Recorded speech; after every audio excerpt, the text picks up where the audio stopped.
श्री नरसिंह सरस्वतीचे जन्माख्यान. श्री गुरूंचा पुढचा अवतार कसा झाला ते मला सविस्तर सांगा असे नामधारक म्हणाला असता सिद्ध म्हणाले. श्रीपाद अवतारात मतिमंद ब्राह्मण गुरुकृपेने विद्वान झाला.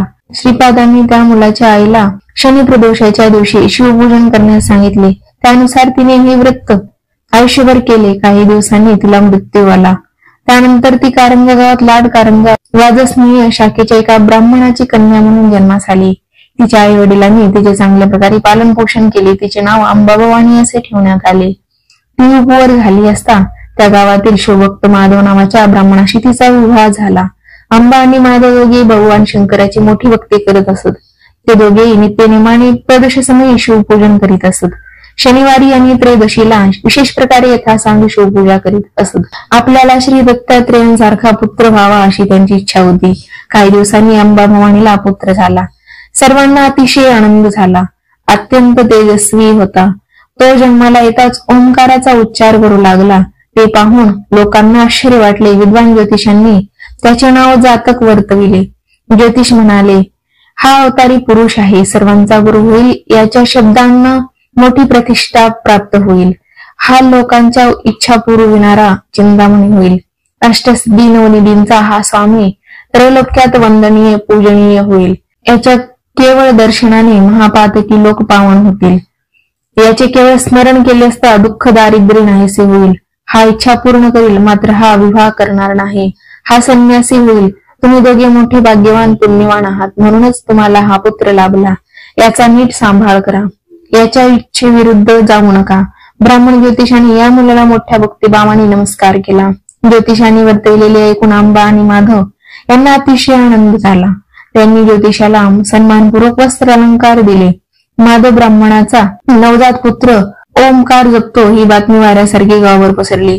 गावातील असंख्य स्त्री पुरुष हे माधवाच्या घरी गर्दी करू लागले. आपल्या या पुत्राला आल्या गेलेल्यांची दृष्ट लागू नये म्हणून आंबा त्या पुत्राची खूप काळजी घेत होती. दृष्ट काढीत असे.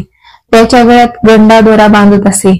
अहो, केवळ लोकोद्धारासाठी ज्या परमात्म्याने अवतार धारण केला त्याला दृष्ट लागणार, पण आईची ती काळजी घेणारच. मुलगा 10 दिवसांचा झाल्यावर त्याचे मोठ्या थाटामाटात बारसे करण्यात आले. शालग्रामदेव असे त्याचे जन्मनाव व नरहरी असे पाळण्यातले नाव ठेवण्यात आले. नरहरी दिसा माझी वाढू लागला, पण तो ओंकाराशिवाय काहीच बोलत नसे. आई वडिलांनी त्याला बोलावयास शिकवण्याचे खूप प्रयत्न केले, पण त्याचा काहीही उपयोग झाला नाही. आपला हा सोन्यासारखा मुलगा मुका आहे की काय अशी त्यांना भीती वाटू लागली. नरहरी 7 वर्षांचा झाला. 8व्या वर्षी यांची मुंज करावयास हवी, पण मुक्या मुलाची मुंज कशी करायची, याला गायत्री मंत्र कसा शिकवायचा. भगवान शंकराने आपल्याला पुत्र दिला, पण तो मुका दिला. या विचाराने दुःखी झालेली अंबाभवानी रडू लागली. आपल्या नरहरीने आपल्या आईचे दुःख ओळखले. त्याने घरातली एक लोखंडी पहार हाती घेतली. त्याच क्षणी ती पहार सोन्याची झाली. मग नरहरीने लोखंडी वस्तूंना हात लावला. त्या सगळ्या वस्तू सोन्याच्या झाल्या. तो चमत्कार पाहून नरहरीच्या आई वडिलांना मोठे आश्चर्य वाटले. ते त्याला जवळ घेऊन म्हणाले, बाळा, महात्मा आहेस, तू प्रत्यक्ष परमेश्वर आहेस, पण तू बोलत का नाहीस? तुझे बोबडे बोल ऐकण्याची आमची फार इच्छा आहे. तू आमची इच्छा पूर्ण कर. नरहरी हसला. त्याने शेंडी जानी मेकला यांच्या खुणा करून तुम्ही माझी मुंज करा म्हणजे मी बोलेन असे खुणीने सुचविले. त्यामुळे त्याच्या आई वडिलांना अतिशय आनंद झाला. त्यांनी नरहरीची मुंज करायचे ठरविले. मग एका शुभ मुहूर्ताला नरहरीची मुंज केली. माधवाने त्या निमित्ताने खूप दान धर्म केला. भोजन दक्षिणा मानपान यासाठी भरपूर खर्च केला. ते पाहून काही टवाळखोर लोक म्हणाले, माधवाने इतका खर्च कशासाठी केला? मुलाची मोठ्या थाटात मुंज केली, पण तो गायत्री मंत्र कसा शिकणार? या मुक्याला संध्या कोण शिकविणार? आणि नंतर हा वेदाभ्यास तरी कसा करणार? दुसरे टवाळखोर म्हणाले, काही का असेना, या निमित्ताने आपल्याला भोजन मिळाले, दक्षिणा मिळाली, हा मुलगा शिको नाहीतर न शिको.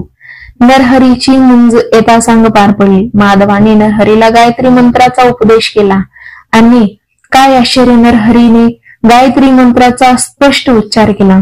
पाण्यातच दीक्षाविधी पूर्ण झाल्यावर नरहरीची माता दीक्षा येऊन आली. मातेने पहिली भिक्षा घालताच नरहरी खणखणीत स्वरात ऋग्वेद म्हणू लागला. दुसरी भिक्षा घालताच यजुर्वेद आणि तिसरी भिक्षा घालताच सामवेद म्हणू लागला. 7 वर्षांचा मुलगा सगळे वेद अस्खलित म्हणतो आहे. हे ऐकून सर्व लोक आश्चर्याने थक्क झाले. ते म्हणून लागले, अहो, हा मुलगा प्रत्यक्ष श्री गुरु दत्तात्रेयांचाच अवतार दिसतो. सगळे लोक नरहरीचा जय जयकार करू लागले.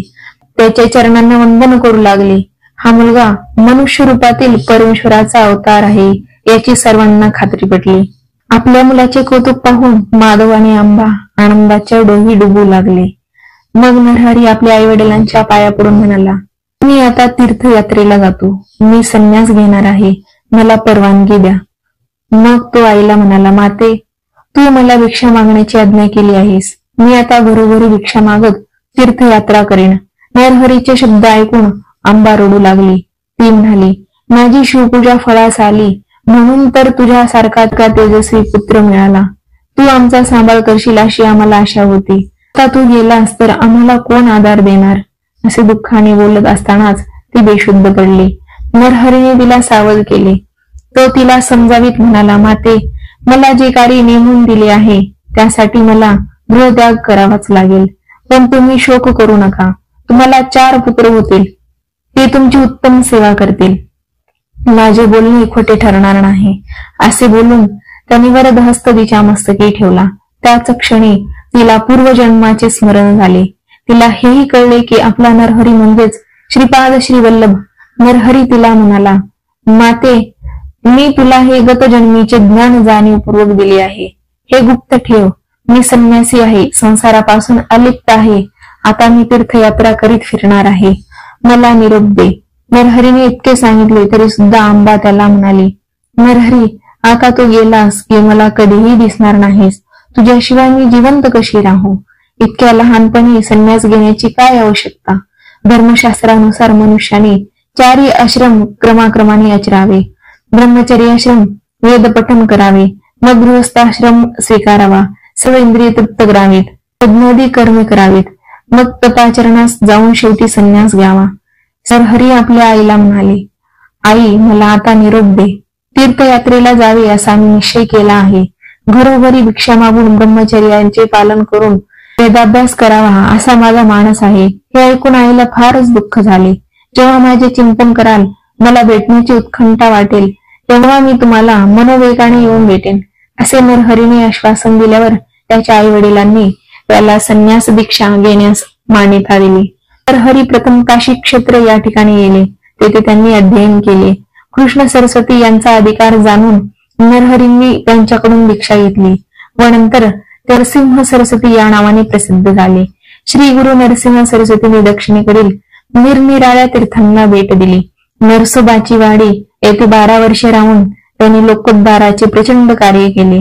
पुढे ते गुप्त रूपाने संचार करीत गाणगापूर येथे प्रगट झाले. त्यांचे असंख्य शिष्य होते. श्री गुरूंनी सर्व शिष्यांना बोलाविले आणि सांगितले की आमची प्रसिद्धी फार झाली आहे. यापुढे गुप्त राहावे असे मनात आहे. मी तुम्हाला सोडून जात नसून फक्त गुरु रूपाने येथे राहणार आहे. श्री गुरु म्हणाले, जे लोक माझी भक्ती करतील, मनोभावे माझे गुणगान करतील, त्यांच्या घरी आम्ही सदैव राहू. त्यांना व्याधी, दुःख आणि दारिद्र्याचे भय असणार नाही. त्यांच्या सर्व मनोकामनांची पूर्ती होईल. माझे चरित्र जे वाचतील त्यांच्या घरी निरंतर लक्ष्मी सुख व शांती लावेल. असे सांगून ते त्यांच्या इच्छेनुसार भक्तांनी केलेल्या फुलांच्या आसनावर बसले. ते आसन नावेसारखे पाण्यात सोडले. भक्तांच्या भावना अनावर झाल्या. लौकिक मताने मी जात आहे, तरी भक्तांच्या घरी व गाणगापूरला माझे सानिध्य सदैव राहील असे श्री गुरूंनी सांगितले. नंतर ते पोहोचल्यावर प्रसादाची खूण म्हणून फुले वाहत आले. श्रीपाद श्रीवल्लभ श्री दत्तप्रभूंचा दुसरा अवतार श्रीपाद श्रीवल्लभ अशी या अवताराची ख्याती आहे. श्री नरसिंह सरस्वती श्री दत्तप्रभूंची तिसरी आणि श्रीपाद श्रीवल्लभांचे उत्तर अवतार आहेत. तेच पुढे श्री अक्कलकोट स्वामी समर्थ म्हणून प्रसिद्धी पावले. श्री नरसिंह सरस्वती दत्तोपासनेचे संजीव 13व्या शतकाच्या अखेरीस दत्तोपासनेचा प्राण प्रवाहात संजीवन होण्याचे कार्य श्री नरसिंह सरस्वतींनी केले. समग्र महाराष्ट्राच्या सांस्कृतिक जीवनात ते दत्तस्तंभासारखे मार्गदर्शक ठरले. श्री नरसिंह सरस्वतीचा अवतार काल शके 1300 ते 1380, इसवी सन 1378 ते 1458 असा आहे. श्री गुरुचरित्र हा अपूर्व ग्रंथ दत्त संप्रदायाचा वेदतुल्य प्राणप्रिय ग्रंथ आहे. प्रापंचिकांचा आणि पारमार्थिकांचा तो मनोकामना पूर्ण करणारा चिंतामणीच आहे. या वेदतुल्य गुरुचरित्राचे चरित्र नायक आहेत श्री नरसिंह सरस्वती. श्री गुरुचरित्रात अध्याय 11 ते 51 या अध्यायात त्यांचे समग्र लीला चरित्र आलेले आहे. श्री नरसिंह सरस्वती संन्यास धर्माचे सर्वोत्तम आदर्श होते. श्री गुरूंच्या लीला कथा गुरुचरित्रात आलेल्या आहेत. आजही श्री गाणगापुरातच आहेत. भक्तांना ते दर्शन देतात.